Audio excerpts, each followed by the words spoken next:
Ladies and gentlemen, hey, hi, how you doing? Welcome back to the channel. Today, we've got a big one, my friends. Like, we're talking thick with 3 C's, all right, folks?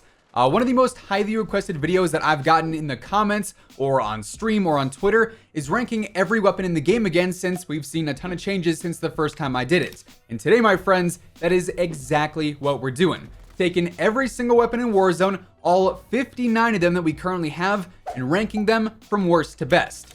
So if you enjoy the video at any point, let me know by dropping a like on it. And of course, if you're new to the channel, or if you're watching and you're not already subscribed, this is the place to be to stay up to date with everything going on in Call of Duty. Between news, intel, updates, you name it, you're gonna find it right here. So feel free to subscribe with your notifications turned on. Also, real quick, let's check out today's sponsor. Hey everyone, before we get into everything today, first off, I just want to let you know that this video is sponsored by Keeps. Now, did you know that 2 out of every 3 guys are actually going to experience some kind of male pattern baldness by the time that they're 35? I mean, let's be real here. We've all seen that clip where King Neptune takes that bag off his head, and yeah, you don't want to be King Neptune in this scenario. And so, the best way to actually prevent hair loss is to do something about it while you've still got some. So with Keeps, you can actually get treated right from home, so there's no inconvenient doctor's trip for this. Instead, you can get medication delivered right to your front door. Keeps also has more 5-star reviews than any of their competitors, so if you're ready to take action, go to keeps.com/WhosImmortal or click the link down in the description below, and you'll get 50% off your first order. Yeah, you heard that right. keeps.com/WhosImmortal for 50% off. Once again, huge thank you to Keeps for sponsoring today's video, and now back to it. So, getting right into the list, keep in mind, a lot of this is based off of my experience with certain weapons, so I'm sure most of you guys probably won't agree with every single placement, but starting off at number 59, we've got the knife. And yeah, this is a pretty obvious one. You can't do much with the knife, and it really can't compete with any actual guns. At number 58, we've got the KODACHIS, aka the swords, which I would say are slightly better than the knife, but ultimately, they're still nothing too crazy. At 57, I've got the sticks, and the movement speed is great on them, but at the same time, yeah, they are still a melee. Then rounding out the melee weapons, we've got the RIOT shield at 56, and at least this one offers some protection. In my opinion, that's a bit more valuable than what the knives and whatnot have to offer, so to me, the shield stands out a bit more, but really, any gun is going to be far more beneficial when you're just rolling with that. Now, the next 4 spots could honestly all be interchangeable in my mind. At 55, we've got the JOKR.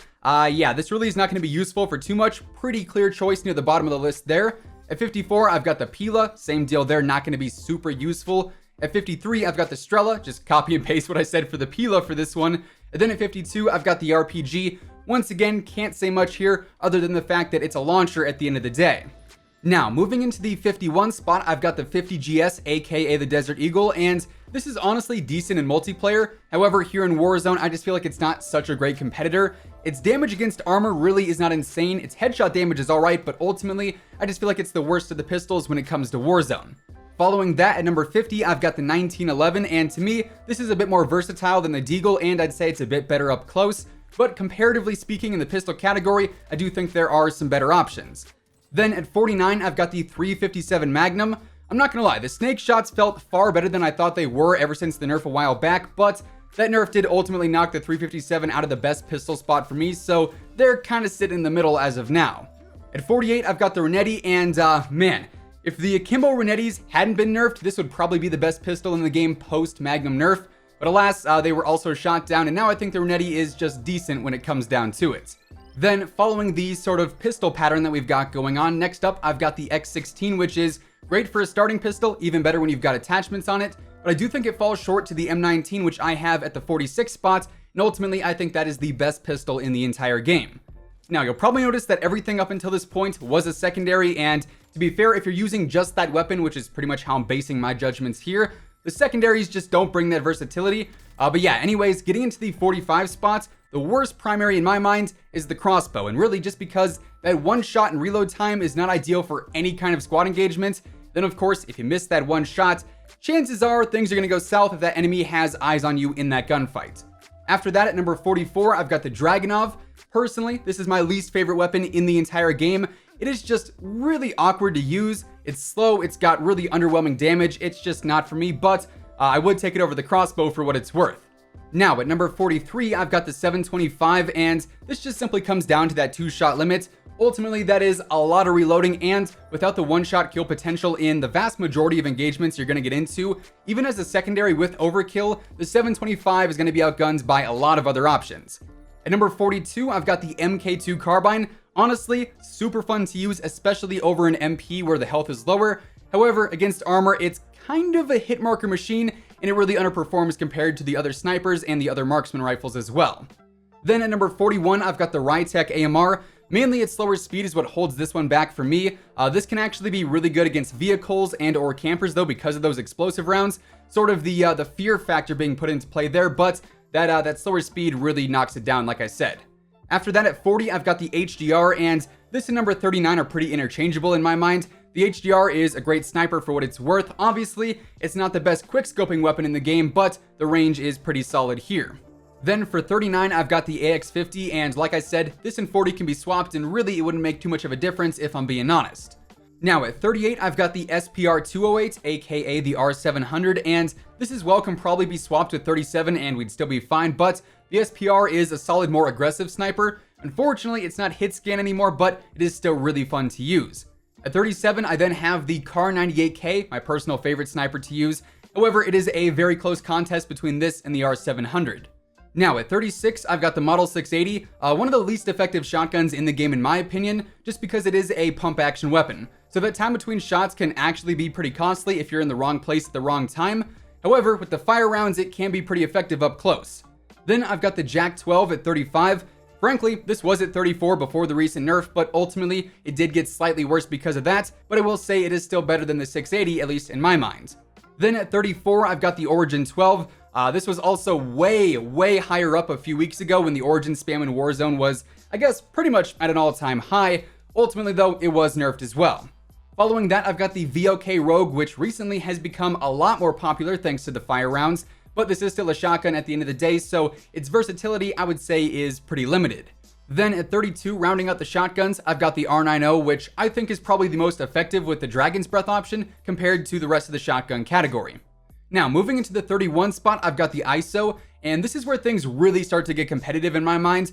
From here on out, we see the weapon pool become a lot closer, I guess. It's a lot harder to say, hey, this weapon is definitely better than this one. For instance, at number 30, I've got the FENNEC, or the FENNEC, which is pretty much neck and neck with the ISO, I would say. Both great CQB SMGs when it comes down to it. At 29, I've got the BIZON, which is super fun to use. Honestly, the range does hold it back a bit, but overall, I think the BIZON can be a beast in the right hands. At 28, I've got the Striker, which is sort of the king of range in the SMG category. Definitely a very underrated weapon if you ask me. At 27, I've got the EBR, and this and 26 are nearly identical. At 26, I've got the SKS. Obviously, both of these are semi-auto rifles. You gotta be very accurate with these if you want to do well, but if you are accurate, these are going to be extremely beneficial and really effective to use. Now, getting into the top 25, here I've got the P90, another super underrated SMG. It's got really good control, mobility, and range. All around, just a very solid SMG when it comes down to it. At 24, I've got the Uzi, and really, if this had a larger magazine, I think it would be one of the best weapons in the entire game. However, that smaller ammo does really hurt it in aggressive scenarios. At 23, I've got the SCAR, by far the worst rifle in the game, just because of its slow movement, the lack of the larger magazine, and the pretty annoying recoil. However, it does still hit pretty hard, and that's why I've got it a bit higher up on the list compared to some of the other less versatile weapons. Then at 22, I've got the FR556. The FAMAS to me is honestly just kind of a nuisance because it relies on you hitting all 3 shots in a burst to be really good. Personally, I'm just not a big fan of burst weapons. They just seem awkward, I guess. At 21, I've got the MG34, one of the quickest killing weapons in the entire game, but it could be higher if it was faster and had a quicker reload. Those are ultimately 2 pretty big drawbacks. Then at 20, I've got the M91. Again, the reload is kind of annoying, but the damage and the control here are really great, and this thing honestly hits like a truck. Then at number 19, I've got the AN94. We actually just recently covered this one on the channel, and honestly, it's pretty solid. The damage is a bit low, but overall, this is a very versatile AR. At 18, I've got the SA87, which, may come as a bit of a surprise. However, the damage here is nuts. If you can get that recoil pattern down, you're gonna be dropping squads left, right, and center with this thing. Now, at number 17, I've got the Finn. Honestly, this is a very low recoil, decent damage weapon. Pretty solid all around, not much else to say there. At 16, I've got the AUG. With the 5.56 rounds, this thing can be really effective. The TTK here is great, and it's also pretty agile too. At 15, I've got the AS VAL, which really I just treat as an SMG. Unfortunately, that 30 round mag really hinders it to me. If it did have a bigger mag, this thing would probably be a top 10 weapon if I'm being honest. At 14, I've got the ODEN, one of the most powerful weapons in the entire game. Really, it comes down to the control here. That recoil is a bit rough, but if you can stay on target, there's not many fights you're going to end up losing. Then at 13, I've got the AK-47. Again, the control comes into play here, but man, the damage is just so effective at any range. That's why this one takes a higher spot for me. At number 12, this may come as a surprise too. I've actually got the JOKR 26. This is honestly a great close to medium range weapon, even though it is an LMG. It's really not that slow, and its damage is pretty consistent at any given range. Then at number 11, just missing out on the top 10, I've got the BRUEN. And yes, even after being nerfed a while back, this thing is still really good. Obviously, it's not what it used to be, but it is still not useless, I would say. Now, breaking into the top 10, at number 10, I've got the MP7, which is my personal favorite SMG. The range, the control, the mobility, the damage, pretty much everything here is fantastic. At number 9, I've got the MP5, probably the best run and gun weapon in the entire game, but no surprise here, the MP5 has been a top contender all year long. Now, at number 8, I've got the FAL, which is especially good in those close and medium range fights. This was the meta gun at one point and is still really solid as of now. At number 7, I've got the RAM, a beast of an AR when it comes to playing aggressive. I actually really like the RAM as of lately, and honestly, I do think it is still pretty underrated. At number 6, I've got the GRAU. I feel like a lot of people tossed this one to the side when it got nerfed, but it is still really consistent and incredibly easy to use. Then moving into the top 5, here I've got the M13, probably the best no recoil weapon in the game. This thing is a laser beam, plain and simple. At number 4, I've got the PKM, probably the most versatile LMG in the game, plus its damage is also crazy, so you can absolutely melt people with this thing. At number 3, I've got the M4A1, easily the most consistent weapon throughout the year. Low recoil, high damage, that's pretty much the perfect combo for a fantastic weapon. Then at number 2, I've got the AMAX. The damage here is really what makes it shine. It shreds everything. The AMAX is just an all-out beast. The recoil, though, is what keeps it from being the number 1 gun to me. And of course, by the process of elimination, at number 1, I've got the Kilo 141. The most consistent weapon in every single category in my mind. It is super easy to use, very low risk, high reward here, and thus it is crowned the King of Warzone. So yeah, there you have it. With all of that being said, that is every single weapon in Warzone ranked from worst to best, and that is going to wrap things up for today. If you guys enjoyed the video, let me know by dropping a like on it. And of course, if you're new here, we are working towards 700,000 subscribers at this point, so if you want to stay up to date with everything going on in COD, between news, intel, updates, you name it, you're going to find it right here. So feel free to subscribe and maybe even turn on those post notifications. As always, if you want to check out any of my partners, be sure to use code IMMORTAL for a discount on all Scuff, G Fuel, and Control Freak products. All of those links can be found down below, and once again, thanks so much for tuning in. Until next time, take it easy, have an awesome rest of your day, and I'll catch you guys later. Peace out.